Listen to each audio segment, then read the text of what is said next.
చేతను చూస్తారు. Seeing is believing. సొల్లుపురాల మాటలు మస్తుగా మాట్లాడుతూ ఉంటారు. ఎందుకు తవ్వలేదు అని అడిగిన, తవ్వకపోవడానికి 3 కారణాలు. అంటే మీరు ముందే గనక ఊహించినరా, అక్కడ గనక సొరంగంలోకి వెళ్ళి నీళ్ళు వచ్చి ఆ మట్టి పడిపోయి కూలిపోతుందని ముందే తెలిసి తవ్వలేదా? పోనీ డబ్బు లేక తవ్వలేదా? 7 లక్షల కోట్ల పైసలకు అప్పు. మరి ఈ 2 కారణాల, ఈ 2 కాకపోతే ఇంకేం కారణం ఉంటుంది? ఇది పూర్తి చేస్తే కాంగ్రెస్ ప్రభుత్వానికి పేరు వస్తుంది తవ్వలేదా? ఈ 3 కాకుండా ఇంకేమైనా కారణం ఉందా? చెప్పాలి కదా. రెండవది, కేసీఆర్ గారు చెప్పిండట ఆ యొక్క చర్యలు అంటే అక్కడ రిలీఫ్ ఆపరేషన్ నడుస్తూ ఉన్నాయి, మీరు ఇప్పుడే వెళ్ళకండి అని చెప్పిండట. జరిగినప్పుడు ఇంతమంది మేము పోయినాం కదా, నువ్వు కూడా ఒక రావచ్చు కదా. నేను నా వెంట ఒక్క మనిషి లేడు, కేవలం ఉన్నది అక్కడ ఉత్తమ్ కుమార్ రెడ్డి వీళ్ళు తప్ప, పోలీసులు తప్ప ఎవరు లేరు. అంటే ఎందుకు ఇంకోటి మాట్లాడినరు మాట్లాడుతూ ఏం పని జరగలేదు, మొదలే పెట్టలేదు అని. అది మాట నువ్వు చెప్పేది మేమే చెప్పినాం కదా. ఎందుకు మొదలు పెట్టలేకపోయినాం ఫస్ట్ 3 డేస్లో? అంటే ఎక్కడైతే ఆ యొక్క టన్నల్లో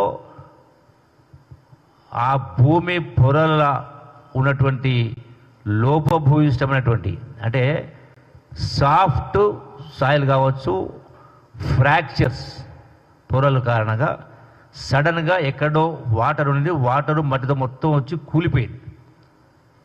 25 ఆల్మోస్ట్ ఐ థింక్ 24-25 అడుగుల మేర ఎక్కడి నుంచి అయితే వాటర్ పడ్డదో, ఎక్కడి నుంచి అయితే మొత్తం అక్కడ మట్టి మొత్తం బురద వచ్చిందో అది మొత్తం కూలిన మట్టితో మొత్తం మూసుకుపోయింది. అంటే మూసుకుపోయి అదే అడ్డం పడ్డది.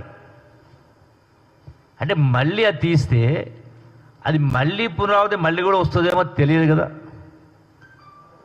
సో అది చేసినప్పుడు ఎవరైతే ఆ యొక్క 8 మంది అందులో ఉన్నటువంటి వాళ్ళని వెలికి తీయాలన్నప్పుడు దానికోసం 40 మందో 50 మంది 100 మంది లోపలికి పోవాలి కదా. సో ఆలపై సడన్గా మిషన్ లోపలికి పోయే పరిస్థితి లేదు. సపోజ్ ఆలపై మొత్తం తీసినాం అనుకో, ఇమ్మీడియట్ తీసినాం అనుకో, మళ్ళీ అదే వరద అదే బురద మట్టి ఇంకా ఉందేమో వస్తే వీళ్ళు పోయిన వాళ్ళు లోపలికి వల్ల వాళ్ళు కూడా అలా సమాధాయ పరిస్థితి వస్తుంది కదా. అరే ఇంత స్పష్టంగా చెప్పిన తర్వాత కూడా కామన్ సెన్స్ లేకుండా మొదలే పెట్టలేదంటే అంటే నువ్వు వచ్చినప్పుడు మొదలు పెడతారా? అంతకు ఆల్రెడీ ఎప్పుడైతే ఎన్ని ఏజెన్సీలు, ఒకటి company JP associates, 2 Robinson company, తర్వాత NDRF team, army team, naval team, Singareni, rat man holders, SDRF, national geo sensing agency, NRS రాయడం జరిగింది. అంటే స్కానర్ ద్వారా ఆ భూమి యొక్క అయితే దాని టైప్ నేచర్ ఆఫ్ సాయిల్ కానీ నేచర్ ఆఫ్ రాక్ కానీ ఉందో తెలుసుకోవడం కోసం వాళ్ళందరినీ పిలిపేయడం జరిగింది జాతీయ స్థాయిలో.